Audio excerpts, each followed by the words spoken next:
Bonjour à tous. Effectivement, il y a du monde. On m'avait dit 130 inscrits. Je ne sais pas si tout le monde est là, mais la salle est pleine. Merci Ludovic. Merci pour l'accueil et puis pour le soutien de la caisse des dépôts. Merci aussi à la FNEJ. Je crois que M. Thévenet n'est pas encore là. Il arrivera en fin de journée. Mais donc, à la FNEJ qui est partenaire de la CGE pour la réalisation de cette étude. Je voudrais bien sûr tous vous remercier d'être là. On me dit que dans la salle, il y a aussi bien des entreprises que des étudiants, des start-up, des ministères, des écoles, bien sûr, qui sont présentes. Je voudrais aussi saluer Jean-Pierre Boissin, que je n'ai pas eu le temps de voir, de Pépite. On s'était rencontrés à un moment où on discutait beaucoup, Pépite, incubateur, et c'est très bien qu'on va voir aujourd'hui avec cette étude comment on œuvre dans une direction commune et en très très bonne complémentarité. On en est très heureux. Alors, quelques mots pour rappeler le périmètre des grandes écoles et de leurs incubateurs. Donc, à la conférence des grandes écoles, on a 210 grandes écoles françaises qui sont à Paris, bien sûr, mais aussi et surtout sur tout le territoire national, avec donc des grandes familles qui sont à l'intérieur de la conférence des grandes écoles, des écoles d'ingénieurs, des écoles de management, des écoles d'architecture, de création, d'art ou de design. Mais au-delà de cette diversité de familles représentées, de cette famille grande école, il y a vraiment cet ADN commun autour de l'insertion professionnelle des diplômés, la relation à l'entreprise, et puis des lignes directrices dont Franck parlera tout à l'heure sur la formation à l'entrepreneuriat, la sensibilisation à l'entrepreneuriat. Et je voudrais souligner que les écoles sont sur tout le territoire et les diplômés des grandes écoles s'insèrent dans tout type d'entreprise. La dernière enquête insertion professionnelle le confirme, on le voyait déjà les précédentes années. On a 40% des diplômés des grandes écoles qui s'insèrent dans des TPE, PME.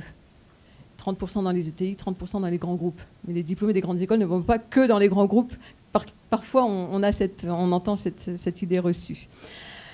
Alors, vous avez dans le dossier une cartographie des incubateurs des grandes écoles. On avait déjà fait un petit recensement où on avait mesuré, on essayait de voir un petit peu comment se développaient les incubateurs dans les écoles. Là, on a une cartographie aujourd'hui qui est beaucoup plus précise. Et on voit que plus de la moitié des écoles d'ingénieurs ont un incubateur et presque 80% des écoles de management ont un incubateur. Donc c'est vraiment un des outils qui permet de sensibiliser, de développer, d'incuber des entreprises dans les écoles.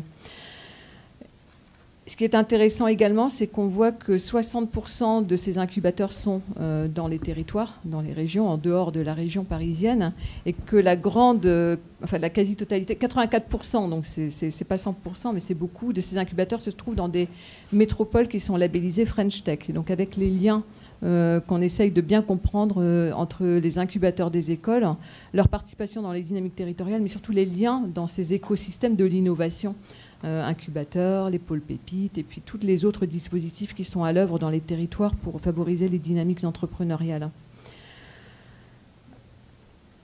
Donc en fait, ce qui nous apparaît quand même, on se le dit souvent à la CGE, c'est qu'avec un président de la République qui veut faire de la France une start-up nation, c'est vrai que le potentiel qu'il y a dans les écoles et dans les universités, bien sûr, on parle ici plus des écoles, puisqu'on est à la CGE, mais c'est clairement une dynamique à l'œuvre dans l'ensemble de l'enseignement supérieur, grandes écoles, universités qui travaillent ensemble sur ces questions et qui vont pouvoir contribuer à cette Startup Nation par la qualité des formations, certes, mais surtout en utilisant la force motrice que représente la jeunesse et son engagement, son appétence pour l'entrepreneuriat. Alors avec cette deuxième étude sur l'entrepreneuriat qui est réalisée avec la FNEJ, donc l'idée est vraiment mais on va en reparler, je crois, avec la première table ronde, l'idée c'est le changement d'échelle. C'est de donner des outils pour un changement d'échelle. On mesure par exemple à la CGE le nombre d'étudiants qui créent leur entreprise avant même la sortie de l'école. Donc on surveille ça comme le lait sur le feu, même si on est encore sur des petits pourcentages par rapport à des grands benchmarks internationaux comme il y a aux États-Unis où on parle de 10% d'étudiants qui vont créer leur entreprise avant la sortie de l'école. Donc c'est une tendance de fond. C'est une tendance qui est au-delà de l'émergence, c'est une tendance qui est structurante, qui à la fois dans les formations des écoles, mais aussi dans l'engagement des jeunes. Donc c'est vrai qu'aujourd'hui, l'idée est de mieux comprendre les outils qui vont nous permettre de réaliser ce changement d'échelle. Donc je ne m'attarde pas plus sur cette petite introduction qu'on voulait vous faire. Je crois que je passe la parole à Hubert Duhaut, Monsieur Inoeko. Non, Franck Bournois. Ah, Franck. Ah oui, pardon, Franck, je t'ai zappé. Lucie, vous avez zappé Franck Bournois, c'est impossible. Non, c'est impossible, je suis désolée. Président de la commission formation de la conférence des grandes écoles, qui nous a parlé du GT entrepreneuriat avec Anne Lichtenberger. Alors, je dois aussi vous transmettre mes excuses. Je vais être obligée de quitter plus tôt cette réunion alors que j'avais prévu d'y rester, mais je suis convoquée. Et donc, je dois aller très vite à une autre réunion. Donc, je vous quitterai en milieu je pense, vers 16h30. Voilà, Franck, je te laisse la parole.